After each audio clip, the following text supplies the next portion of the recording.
प्रमुख पात्र हैं। वे सूर्यदेव के पुत्र थे और कुरु वंश के राजा दुष्यंत और शकुंतला के पुत्र थे।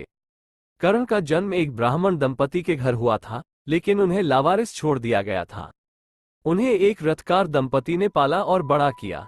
कर्ण एक महान योद्धा थे। उन्होंने गुरु द्रोणाचार्य से शिक्षा प्राप्त की और महाभारत युद्ध में कौरव सेना के शीर्ष सेनापति थे। कर्ण ने युद्ध में कई महान योद्धाओं को मारा, जिनमें भीम, युधिष्ठिर, अर्जुन के पुत्र अभिमन्यु और भीष्म पितामह शामिल थे। कर्ण एक न्यायप्रिय और दयालु व्यक्ति थे। उन्होंने युद्ध में कई बार अर्जुन को बचाया। वे एक सच्चा मित्र और एक महान योद्धा थे। कर्ण की भूमिका महाभारत में अत्यंत महत्वपूर्ण है। वे एक ऐसे पात्र हैं जो नैतिकता और कर्तव्य के बीच संघर्ष करते हैं। वे एक ऐसे व्यक्ति हैं जो अपने जीवन में कई दुखों का सामना करते हैं, लेकिन फिर भी वे अपने चरित्र और सम्मान को बनाए रखते हैं। कर्ण की भूमिका निम्नलिखित है।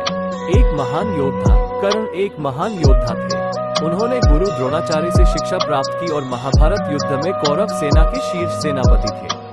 कर्ण ने युद्ध में कई भीष्म पितामह शामिल थे। एक न्यायप्रिय व्यक्ति। कर्ण एक न्यायप्रिय व्यक्ति थे। उन्होंने युद्ध में कई बार अर्जुन को बचाया। वे एक सच्चा मित्र और एक महान योद्धा थे। एक दयालु व्यक्ति। कर्ण एक दयालु व्यक्ति थे। उन्होंने युद्ध में कई निर्दोष लोगों को बचाया। वे एक सच्चा योद्धा और एक महान व्यक्ति थे। एक दुखिया व्यक्ति। कर्ण एक दुखिया व्यक्ति थे। उन्हें अपने जीवन में कई दुखों का सामना करना पड़ा। उन्हें अपने पिता से अलग होना पड़ा, उन्हें अपनी पहचान छिपाना पड़ा और उन्हें अपने सबसे अच्छे दोस्त अर्जुन से लड़ना पड़ा। कर्ण एक जटिल और बहुआयामी पात्र है। वे एक ऐसे पात्र हैं जो नैतिकता और कर्तव्य के बीच संघर्ष करते हैं।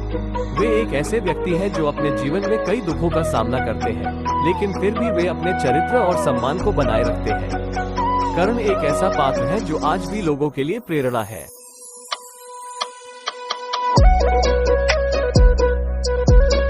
जानकारी। कर्ण का जन्म सूर्यदेव के पुत्र के रूप में हुआ था। उनकी माता कुंती थी, जो पांडवों की मां भी थी। कर्ण का जन्म तब हुआ था जब कुंती ने सूर्यदेव को बुलाया था। कर्ण का जन्म एक ब्राह्मण दंपति के घर हुआ था, लेकिन उन्हें लावारिस छोड़ दिया गया था। उन्हें एक रथकार दंपति ने पाला और बड़ा किया। कर्ण ने गुरु द्रोणाचार्य से शिक्षा प्राप्त की। द्रोणाचार्य ने कर्ण को धनुर्विद्या में शिक्षा दी। कर्ण द्रोणाचार्य के सबसे प्रतिभाशाली शिष्य थे। कर्ण का विवाह। कर्ण ने रुशाली से विवाह किया था। रुशाली एक सुंदर और गुणवान महिला थी। कर्ण और रुशाली के 9 पुत्र थे। कर्ण की मृत्यु। महाभारत युद्ध में कर्ण की मृत्यु अर्जुन के हाथों हुई थी। अर्जुन ने कर्ण की कमर का कवच और कुंडल छीन लिए थे, जिससे कर्ण घायल हो गए थे।